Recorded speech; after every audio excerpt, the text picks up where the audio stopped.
Brend. Assalomu alaykum.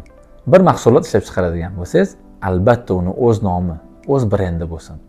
Yaxshi nom toping, boshqalarda bo'lmasin, qisqa bo'lsin. Talaffuz qilganda tushunadigan, esda qoladigan, eshitsa bexato yozib bera oladigan bo'lsin. Ma'nosi ham kuchli bo'lgani yaxshi, lekin hozir brendlar ko'payib ketgan.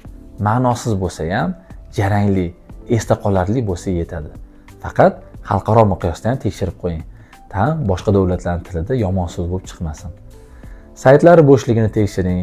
Instagram, Facebook, Telegram, barcha sotsial tarmoqlarda tekshiring. Agar bo'sh bo'lsa, darhol shu nom bilan hammasida profil ochib tashlang. Saytini olib qo'yavering.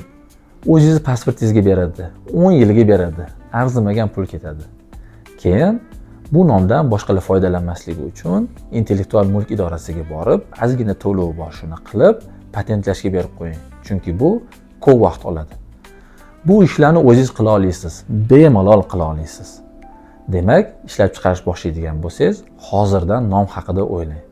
Brend qidirish sizdan pul talab qilmaydi, lekin ko'p vaqt olishi mumkin.